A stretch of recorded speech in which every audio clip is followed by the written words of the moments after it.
Good evening. I'm Dr. Tracy Frederick, Director of Engagement and Strategy for the Kansas School Board Resource Center. And I'm here along with our KSBRC Executive Director, Ward Cassidy, and we want to welcome you to our webinar this evening, Leading from an Island. But before I turn it over to our panelists, I want to go over a few logistical details in case you are new to our webinars.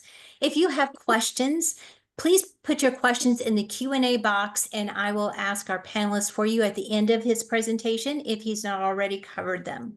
Also, we are recording this presentation, so you will receive a link from me to the recording to review and to share to whomever you would like. It will also be archived on the workshops section of the KSBRC webpage. Our panelist tonight is Robert Merritt. Bob served 12 years in public education as a teacher and over 2 decades in private sector corporate education. In the private sector, Bob is a training hiring manager and developed behavioral-based assessments to use during his interviews. While working on a master's in education, he took electives as elective 12 credit hours required of superintendent candidates in Kansas. Bob served 2 terms on the Goddard Board of Education, including serving as both the vice president and president. He is also the past president of the Mulvane Teachers Association. And so without further delay, we're going to start our webinar kind of on an upbeat note. And so hopefully you can hear this. You may want to get close to your speakers, but we have a video to share with you.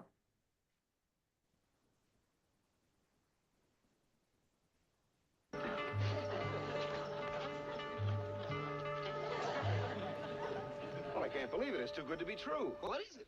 It's a communication cable. Don't you understand? It's a telephone line. We can telephone for help. Telephone? Well, we're about to start our second hour of incomplete calls. Hello? Where have you been? I've been calling all evening. I've been out at a business meeting, girl. Oh, I think we found one. We're having a conversation. Hello? Hello? A business meeting? Who's that with you? Don't be ridiculous, Sybil. There's no one with me. Hello? Can you hear me? Who was that? Your parakeet? Oh, please help us. I don't know who that is, Sybil, but I assure you I'm quite alone. You must take me for a fool, Harry. Sybil! Hello, this is Ginger. I don't know who you are, young lady, but get off this line. Oh, don't you understand? We've been shipped. Oh, Rex. Let's cross the yellow vine over the green vine. Right, the yellow over the green. Now, we know we picked up Hawaii on the green wire and Australia on the yellow. And certainly Peru came in very clearly over the brown wire. That's right, and that should mean that the Western Hemisphere should come in over the brown, the yellow, or the green wire. And certainly the United States should come in very clearly on the red, white, and the blue. See, if our telephone wires just don't work that way. Now, the key to the pattern seems to be the red wire. Oh, but the red wire must be a direct line to Moscow. Skipper, I said the telephone wires simply don't work that way. Well, all right, Professor, but I sure hope you know what you're doing. I mean, we spent a lot of man-hours putting these colored vines up. Well, it's the only way to solve any problem. Logic. Now, using the deductive form of reasoning, the wires used most frequently should relate to the United States, which has more telephones per capita than any country in the world.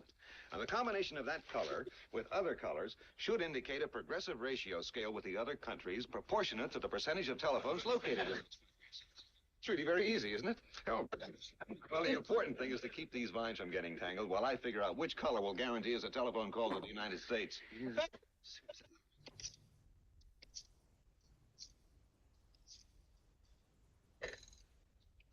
This is the operator.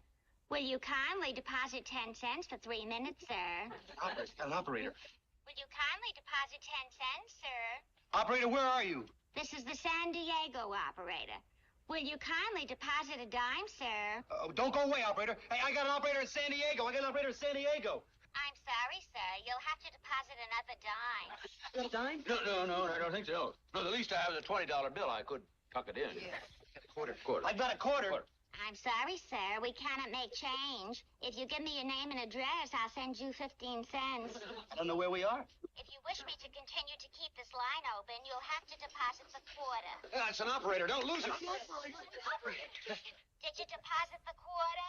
And there's no place to put it. I'm sorry, I cannot keep this line open. Operator, wait, listen to me. We're shipwrecked, you see, and we found this telephone line and we tapped into it. And we're on a deserted island, there's no telephone booth or even a phone. Why do I get all the nuts?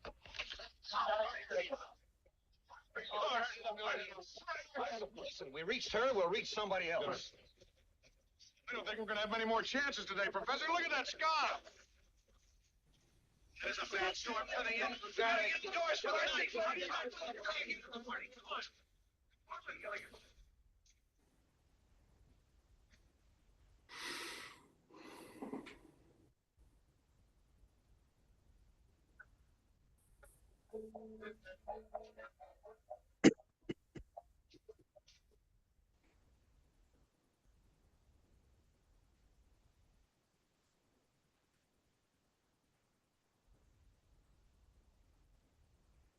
It's gone. Skipper, Professor! The cable. Oh. The cable, it's gone. What could have happened to the cable? Well, the same way the first storm drove it into the lagoon, last night's storm must have pulled it out again. Oh, what are we going to do now? Well, there isn't much we can do. But I'll tell you this much. With the bare telephone lines exposed to the salt water, it won't be long before they corrode and break. Well, then we will be rescued. The phone company will have to send out a repair crew, and we'll be rescued in a few months. Oh, no. What's the matter? Well, last night when the storm started, I didn't want the wires to get wet. You didn't want the wires to get wet. And what did you do, Gilligan? I wrapped them up real nice and dry with the rubber the professor made.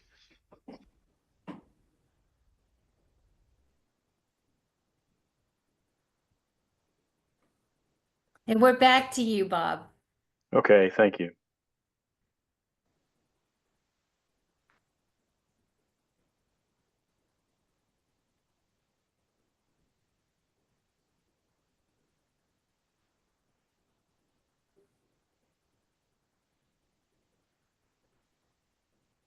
So I'd like to begin with a quote from Calvin Coolidge, and then we'll work our way back to the island.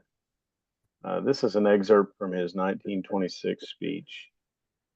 I want you to know I appreciate what you're doing, all of you, and I would appreciate it if you went to the Q&A and just answer whether you are currently a serving Board of Education member. And you don't have to identify yourself. It can be completely anonymous. But if you also want to share whether you work in a district that has 1,000 children or less, or 1,000 kids or more. And I am asking that because I want you to know that I served in a district that had 6,300 students, but I attended and taught in districts that had 1,000 or less. So I've kind of been on both ends of the spectrum. So I hope my comments are meaningful and you can find something encouraging about them. But what Mr. Coolidge said was, if all men are created equal, that is final. And if they are all endowed with inalienable rights, that is final. And if governments derive their just powers from the consent of the governed, that is final. And I agree 100% with that statement. And I would like to tell you that, and from my seat in the ballpark, you are part of a long tradition to create a public school system that can understand the importance of our governance and this particularly obvious definition of the significance of the Constitution. So that's kind of a launch to let you know a little bit more about me. And then when we were watching this video, you saw many types of people with one goal. I'd like you to think about every member on that crew, that island. They never intended to be there, but they ended up stranded on one island. They had a common goal. They were unique. They were from different socioeconomic sets, and each had different skills and talents. Everyone relied on each other for basic safety, food gathering, clothing, maintenance, shelter, everything. Human dignity was extended, and they became a team bent on survival, but also looking for a way to get home. So my statement here is to draw attention to the fact that school board members may come to resemble this if all are focused on student outcomes. All that is necessary is the common goal. My feeling is that, and my experience tells me that even a single Board of Education member with that mindset can change things for the good of the students. So the second slide talks about the concept that we owed it to each other as good citizens. So here's how I'm going to launch that. Following the golden rule isn't always easy, but then the right thing rarely is. So the lion and the lamb lay down together. It's an unusual thing. And I'm going to state that we have a concerning element in our society that was not mainstream even through the 80s, but has become more common in the last 4 decades. Somehow the golden rule, i.e. do unto others as you would have them do unto you, has become do unto others before they can do unto you. Mistrust and paranoia seem rampant. We require constant vigilance to stay clear of them, due in a large part to media access and the web. This element manifested itself long before the internet. Generations of people throughout our history have overcome this by staying focused and having confidence in our Constitution and the willful delineation of the rule of law that's provided. They simply believed citizenship required them to take personal responsibility for their own behavior, and others would do the same. We owed it to each other for the good of the island, as on the Gilligan's Island sitcom. So now I'm going to talk about a quite different and not comical situation. And that is about, well, somewhat comical. I'll let you read the cartoon. This boy was trying to act on behalf of his teacher. And then I'm going to bring us back to a man by the name of Paulo Freire. Paulo Freire was an educator in Sao Paulo, Brazil, and he was during a military coup. This happened to him. He was exiled for his belief in freedom of education, and he returned 15 years later after another regime change, and it had changed the way he looked at communication with others and even those that opposed him. So it fits our conversation tonight because he had a large combative group to deal with at first, and he was able to escape with his life and then came back later and made a huge difference. So here's a picture of Paulo. And to take you a little deeper, his Brazilian professional world completely collapsed in 1964 during this military coup. He was the superintendent of instruction for Sao Paulo, Brazil schools. He was jailed as a subversive, and upon his release, spent 15 years in exile. So Brazil stayed under military rule for nearly 2 decades. And during that period of time, the government banned his theories on education. During his exile, his ideas came to be better known outside Brazil. He was received with respect at an international symposium for literacy, where he observed in a paper, "It is not systematic education," and this is the statement that you may want to remember. "It is not systematic education which somehow molds society, but on the contrary, society which, according to its particular structure, shapes education in relation to the ends and interests of those who control the power in that society." He had to speak into that power to restore the education system in Brazil after the coup. So how it applies to our conversation tonight is that the two sides must listen and show understanding, if not compassion, for each other. And that may require someone to go first. So I was in a minority position most of the time on the board I served on. And sometimes I had to go first. Sometimes I had to be very open about what I wanted, and I had to not be combative. I had to listen. So that's what I mean by going first. All right. So what's it like doing public service in a split world? Well, large part of public service is staying focused on the discussions and the decisions that they bring. A real challenge today is to not let feelings become part of the decision-making process. And if or when you discern you're in the minority on the topic, particularly the other side is claiming that it's moral high ground they're on. A great strategy is to move to actions that embrace common areas with people opposite on the topic.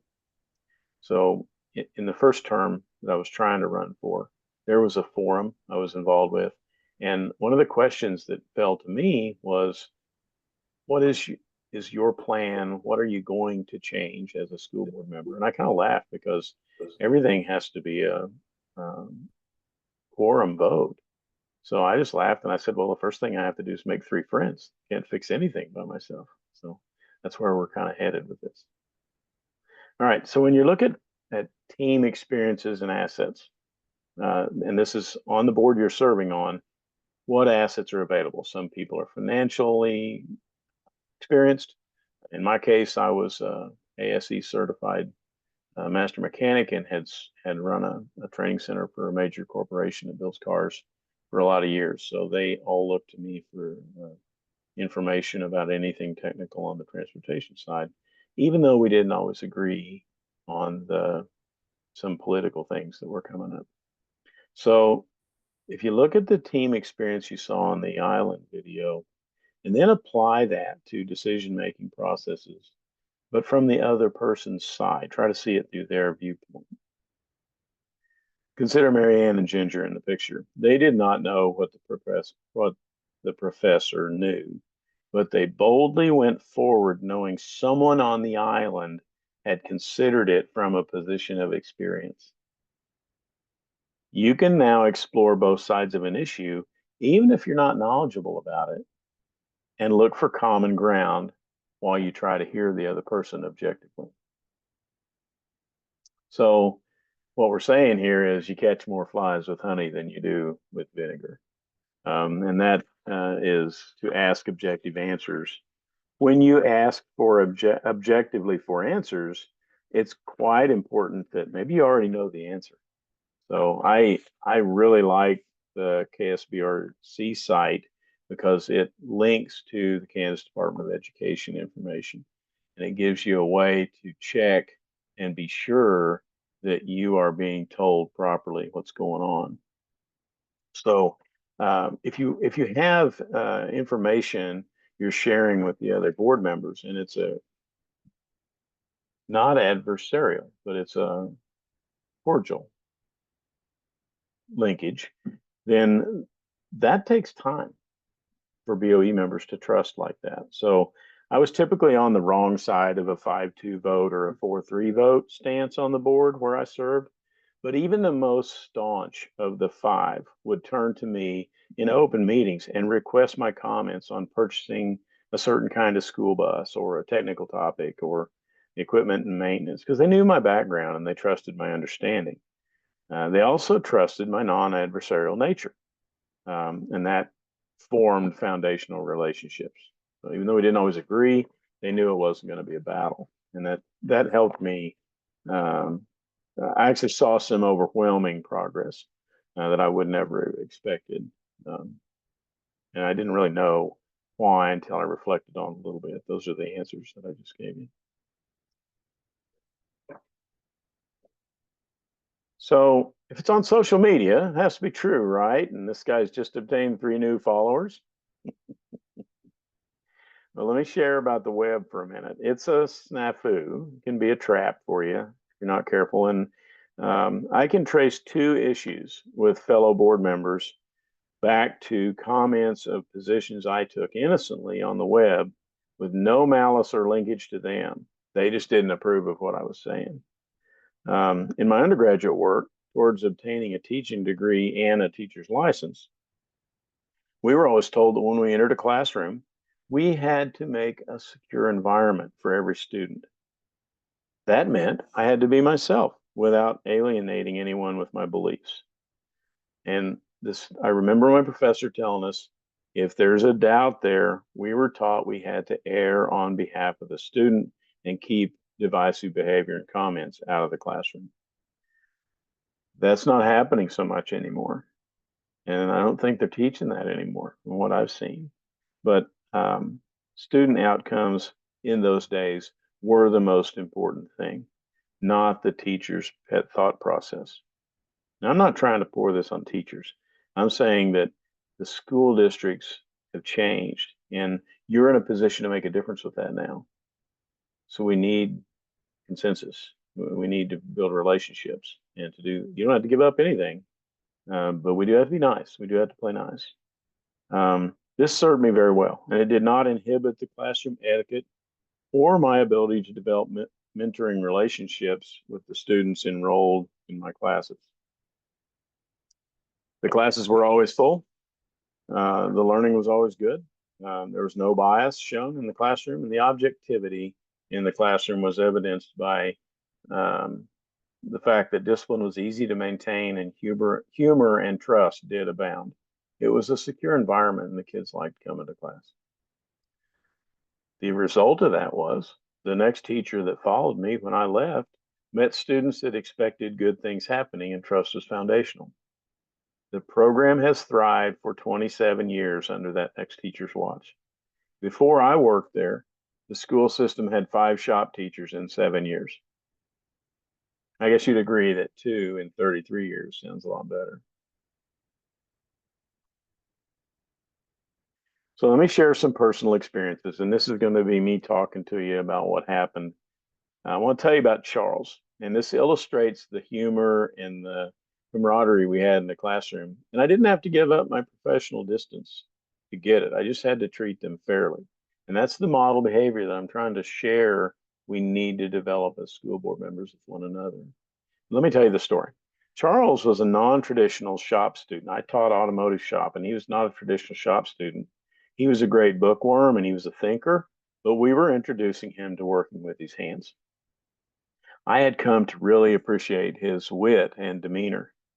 He was in a 1-hour intro to automotive information class, which was extremely popular with 16 and 17-year-olds that saw vehicles as the key to liberty they so desperately wanted to get. And I had my desk at the side of the classroom, midway down about 4 rows of student desks. I wanted the focus to be on the material and not like I was watching them all the time. Well, Charles sat directly at the end of the row, right in front of my desk.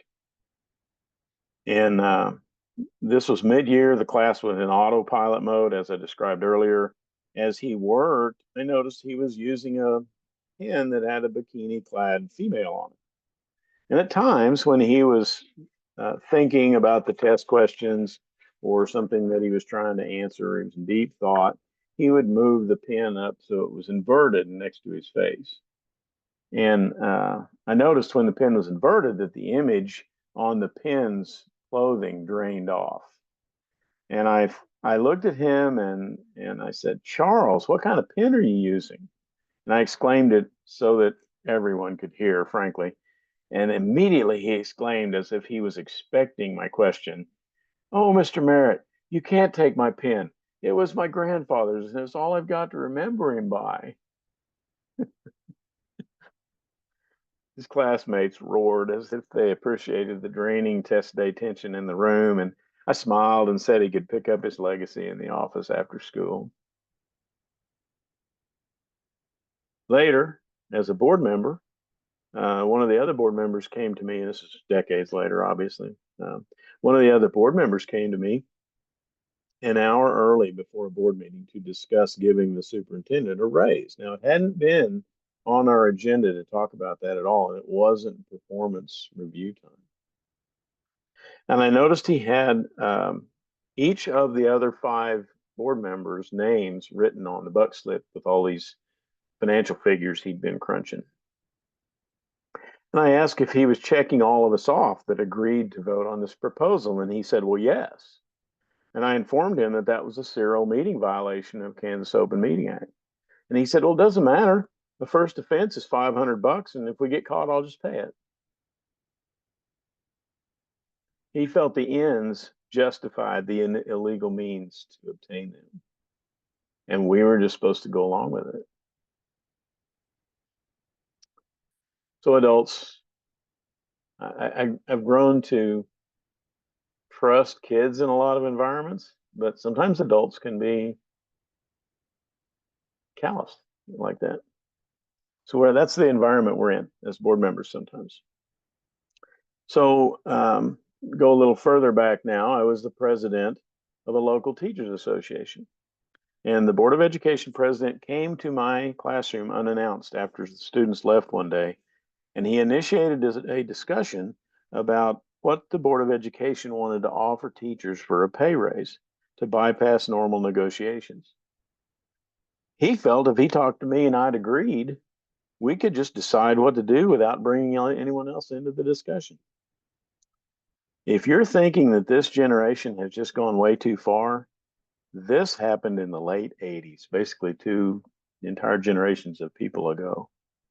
So my advice is visualize the best, but be ready to offer a kind response if it doesn't come through on the first shot.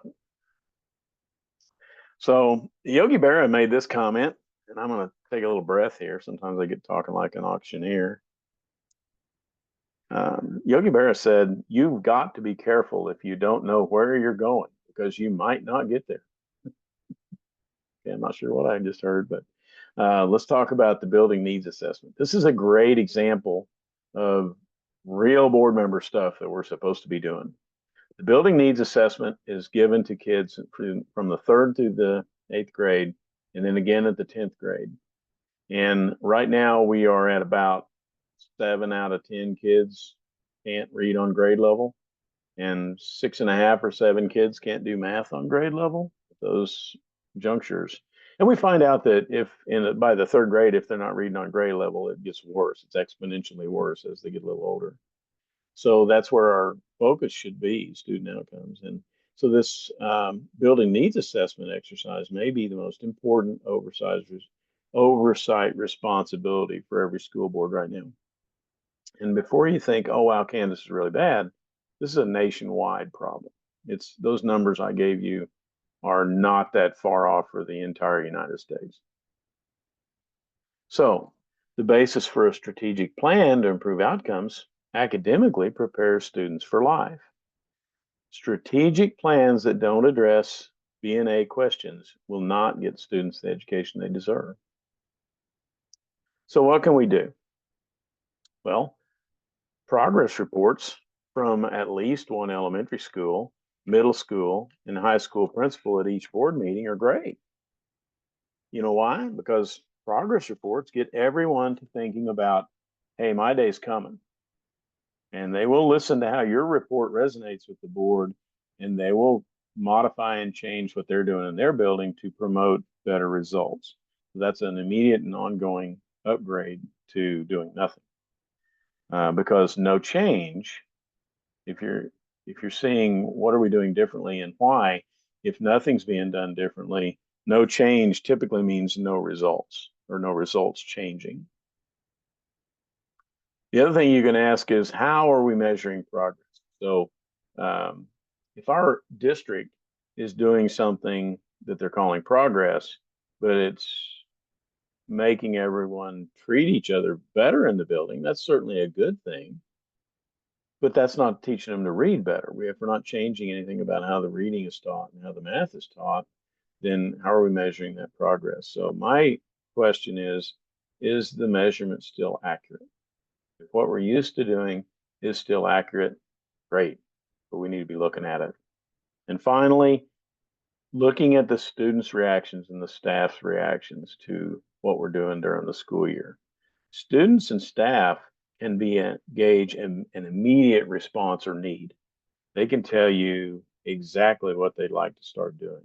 So then you get into, okay, how does a school board member communicate with them? Because we walk a fine line between being the boss of the superintendent and walking in classrooms and making a difference there.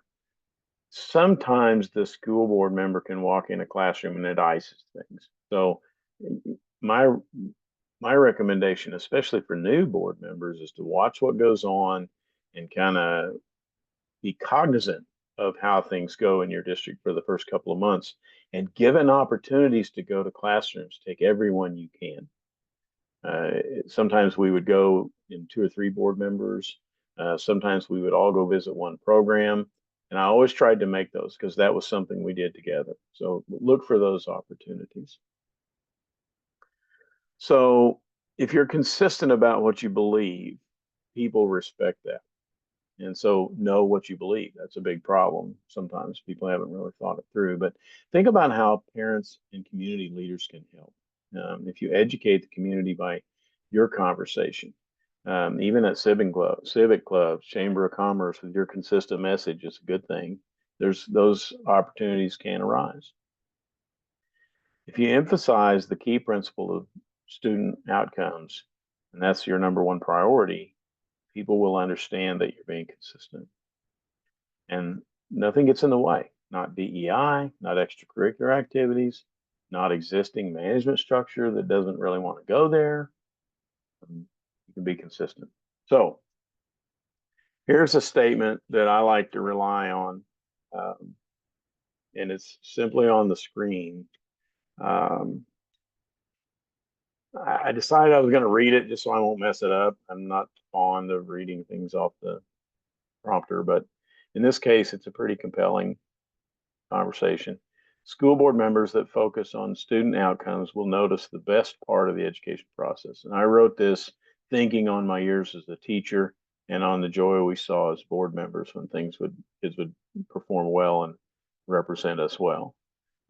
Teachers that love seeing the light come on as students learn will attest to the resiliency they experience from being on the front line with learners. In other words, the teachers are exhilarated by the students. My experience as both a former teacher and a school board member was the same.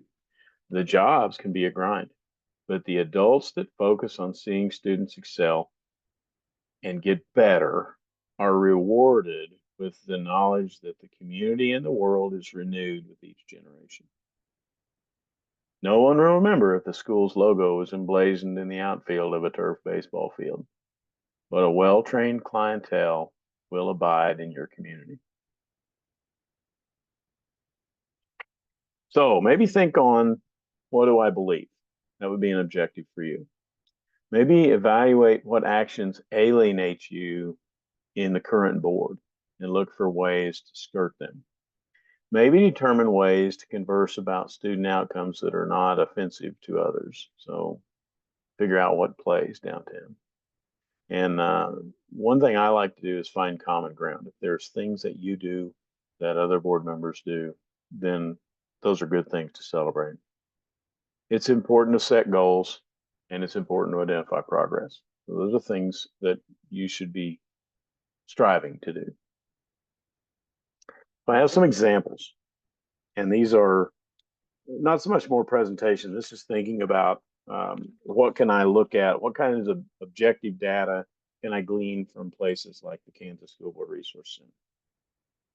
So this one I really liked. This shows the green line at $16,993 spent per pupil in this school district in Kansas. And this is straight from the Kansas Department of Education.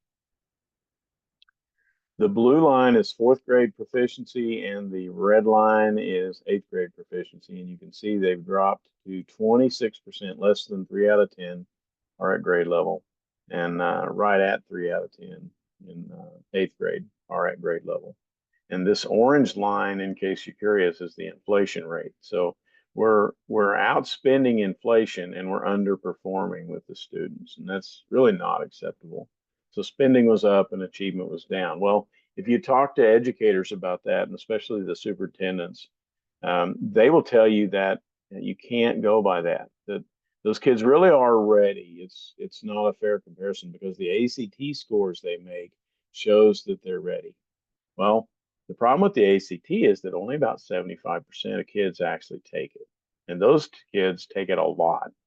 I had one of my sons took it 7 times, and he raised his score a little bit every time. So that kind of dilutes their average. Let's look at the ACT scores and see where they really fall. Here is sourced from the Kansas Department of Education, the $16,993, and our ACT preparedness is what the red line is here. It's actually further down than the other two were. Only 2 out of 10 were prepared. It's down 3% compared to the others.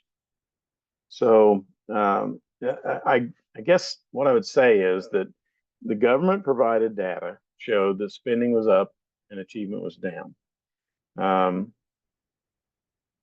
When that happens, it's important that you look at the data from the Kansas Department of Education and confirm that it's being used properly. And I'd say go get the data yourself from a good unbiased source like Kansas School Board Resource Center.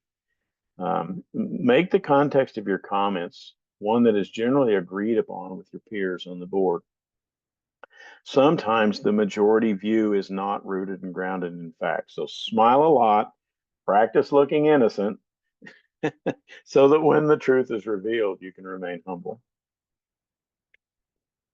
And then with respect to this stunning revelation, it goes back to on the building needs assessments and the Kansas assessment scores, all students take that test, but only some students take the ACT.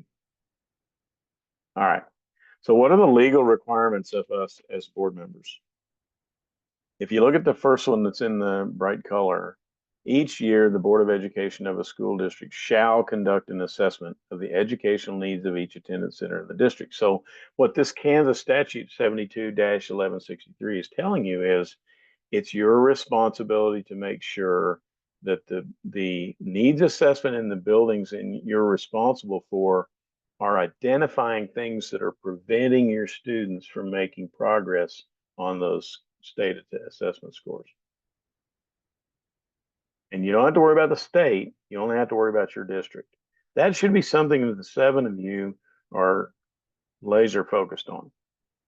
But I'm going to tell you in a little bit, sometimes your fellow board members are going to focus more on what they're told than what they can go dig up and research for themselves.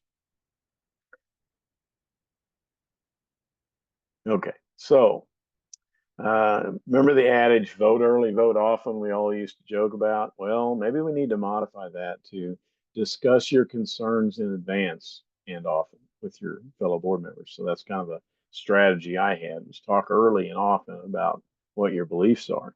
And then I want to define what I mean by don't let the board policy get in the way. I'm not saying circumvent the board policy at all. I'm saying if you assert your legal obligation to participate, that means if you're let's say you ask for an executive session to discuss a point with other board members, and they did not support you in a vote to empty the room of people that were watching your board meeting and have an executive session to discuss what you wanted to discuss. Well, if you can't air it out in front of your fellow board members, now how do you get the word out? Now, how do you have a discussion? And I've been in that vote where I asked for an executive session and I was voted down and we didn't do it. So then you might have to use those other resources I mentioned earlier, where you go to town meetings or you talk to somebody on the city council, kind of gain some consensus among the people that voted for you. They'd like to hear it too. So no board member should be restricted in asking questions of staff. And that's true. So let me give you an example about that one. Some buildings are off limits or have times during school restricted where you can't go see anything. As a former teacher, I can say that I would not let a Board of Education member trash my curriculum for that day by dropping in unannounced. But as a board member, I wouldn't have thought to do something like that. So I called and I waited when it was convenient. And after a while, they started calling me and saying, hey, we're doing this on such and such a day. Would you like to be part of it?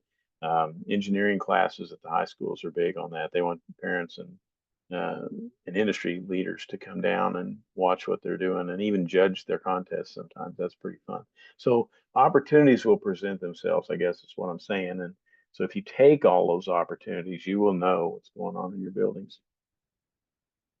So I encourage the public to attend and observe. Be consistent about that. It's really simple math. In my case, my first term, in my first election, I got 909 votes. Now, mind you, there were 6,300 students in the district. I am reasonably sure that means each one had 2 parents. So where were the 12,600 interested adults that should have been weighing in on election day? If you factor in the 65% divorce rate in Sedgwick County, and that's not new, it's been that way for 4 decades, then not counting grandparents, we should have had 15,000 or 16,000 motivated adults on voting day. There are 800 staff members in the district. I find this simply astonishing. So these are polls from another Kansas School Board Resource Center presentation earlier in the year, and I really like them. This is setting goals for the district leadership team. So school boards can set goals that need to be met by the district leadership team. And this is USD 489 Hayes math, and they went over grade 3 through 10. This is their state assessment results. And this is the one that they confirmed that achievement typically drops so much in elementary school that the students could never catch up. So how is the district going to eliminate that point?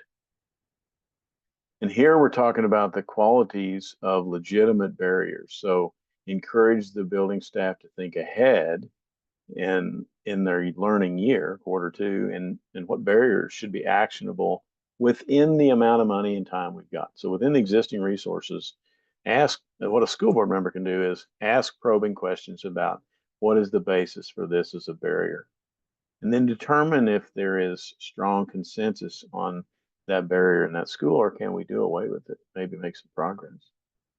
So connecting the dots is pretty important.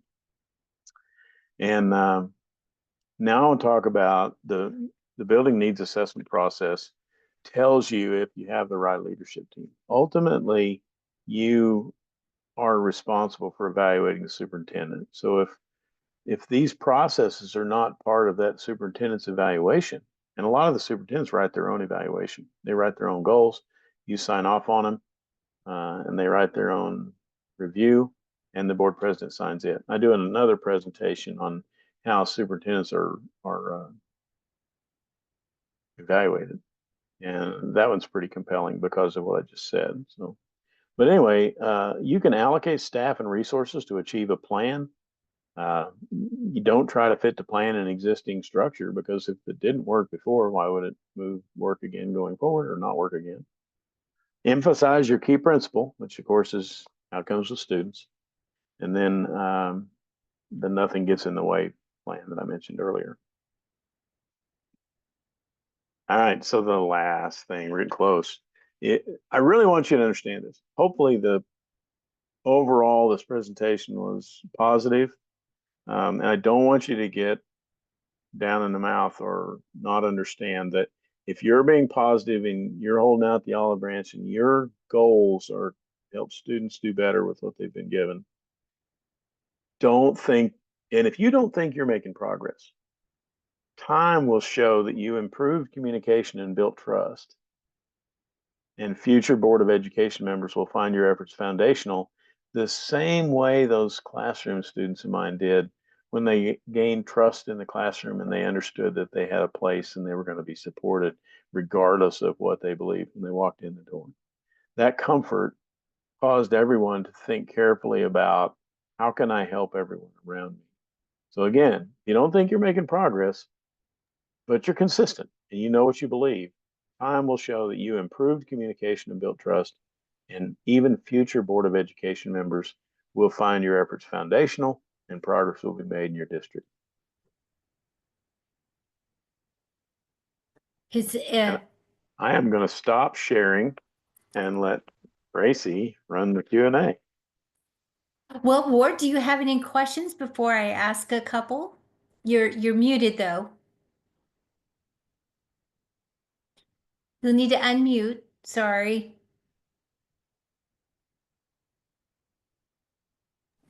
Yeah, I just wrote down a question. That was a fun presentation.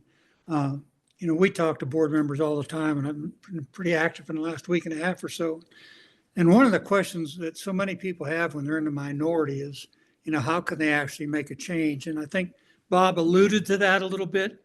You know, you might not make that foundational change today, but by doing things correctly and providing information, and really working at it, I think you can build up a trust with other board members. And I had a board member tell me that today, that they had been fighting, and it's just amazing to me. All the board members that are paying attention tonight or on this or going to view this, how many minutes of a board meeting do you spend on student achievement? And the actual answer, many school districts I've talked to say none, zero. Once a year, 5 minutes. Once a year, they review something.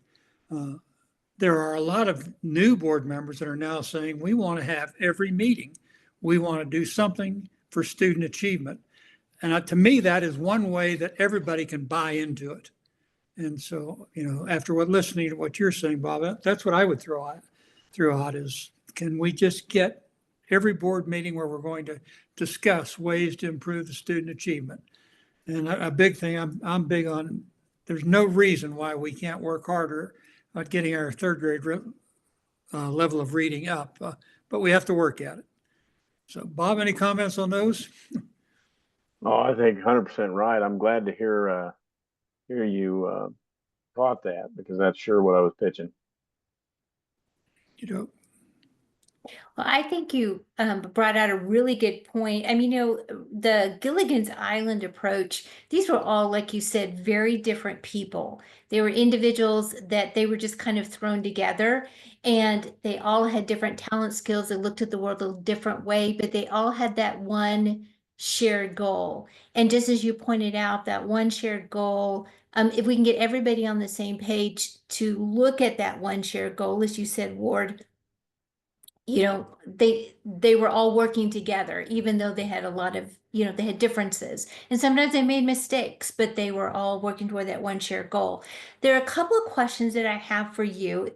Just as Ward was talking about, as we talked to different board members, one of the questions is, I've talked with some board members, just as Ward has, that are feeling like they are on an island. They've been stranded on an island. They're looking for a way off, or they're looking for someone to work with them to get off of that island.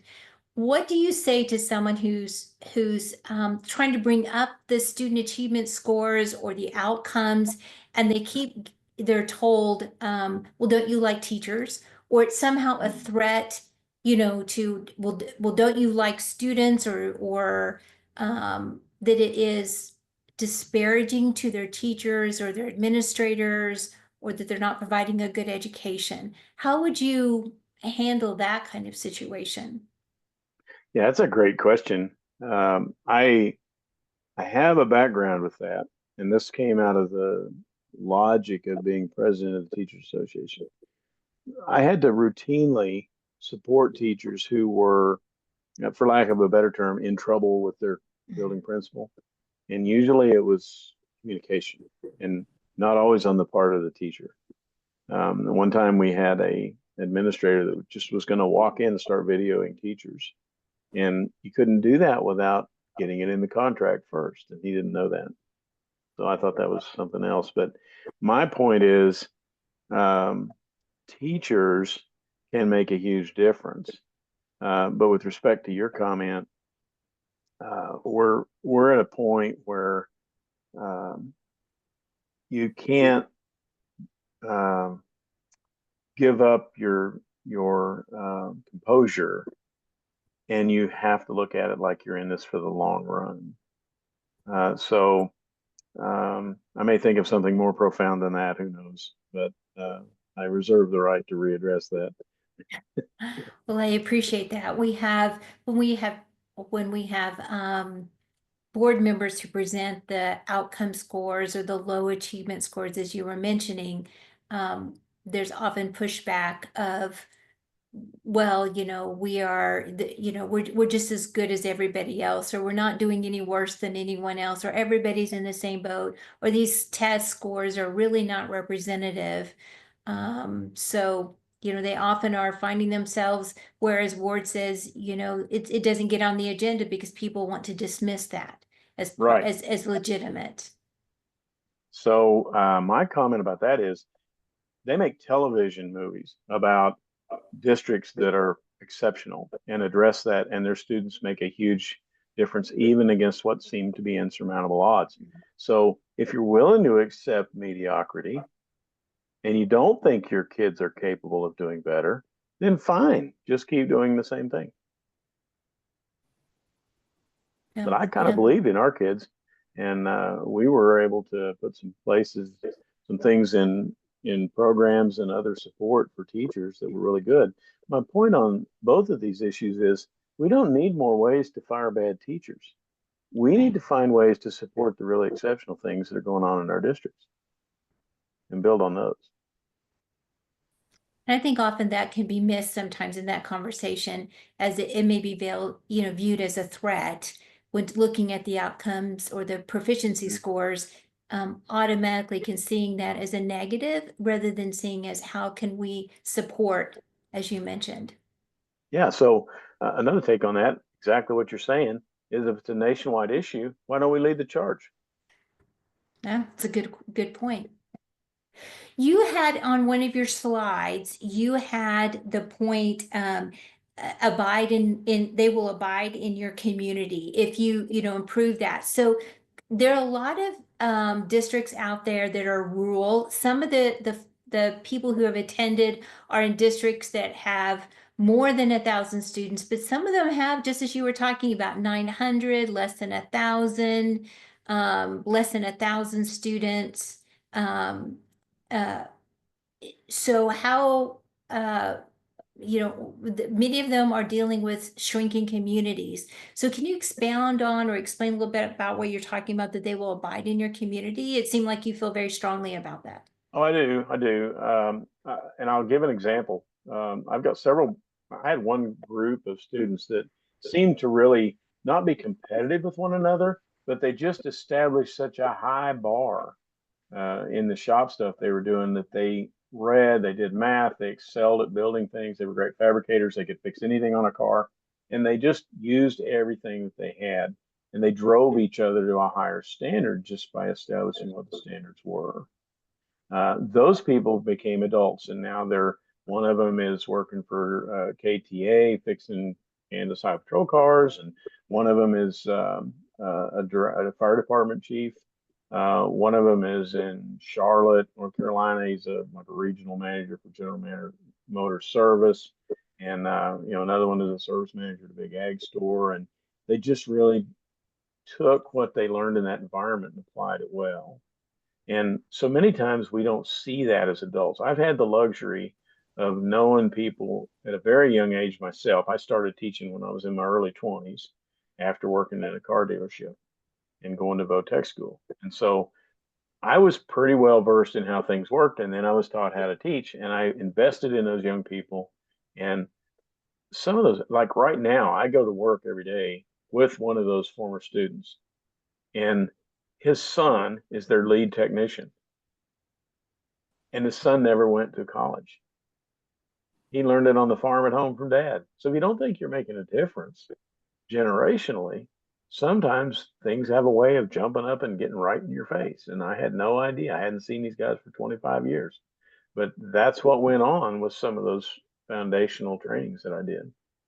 So if you don't think you're making a difference, I would take exception to that. You are investing in that statement I made at the first is very true. You are investing in the country when you're investing in our young people. That's true. We have one more question from one of our audience members who says test scores are invaluable. That's an agreement. But how do you recommend getting the best from students? I mean, you've been in the classroom, you've been on the board. I don't know if that's two questions for you when you think about leadership on the board or in the classroom, but what is your take on that question? Yeah, so support for the teachers was my focus on the board, and support for the students was in my classroom. So the best thing you can do for kids is create a secure learning environment for everyone in the room. And we don't need anybody to tell us how to do that. We know how that works. And there's a lot of money being spent on domestic programs right now. And I'm talking school district money, not federal money, on things like Capturing Kids' Hearts and other foundational programs. And my comment on that in a board meeting or a big meeting on Capturing Kids' Hearts one time, because Goddard's a big proponent of that. We pay like $250,000 a year to continue to be getting flags that say we're good at it. But my comment in that meeting was, we've bottled the 80s and sold it back to the school districts.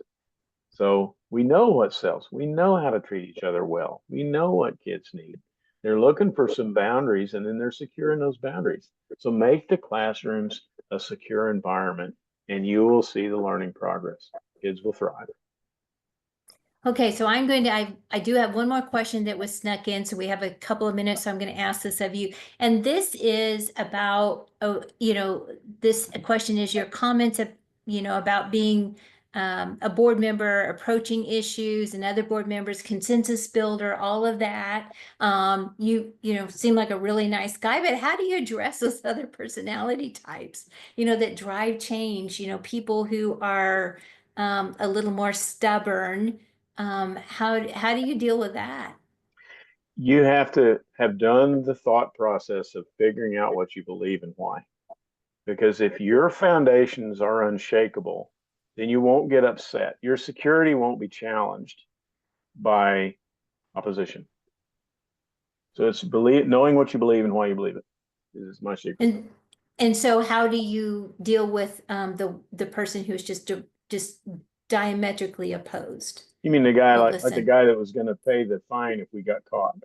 That's right. I mean, what are your morals? What do you believe is the structure that people should honor? I personally don't. I actually self-reported us, and I talked to the Attorney General about it, and Superintendent and I went to the required training, even though since we were self-reporting, there was no fine to be paid, but we went to the Kansas Open Meeting Act class that would have been required had we been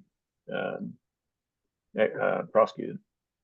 So it's follow through. All right. Anything else you would like to end with this, Ward, before I kind of bring us to a close?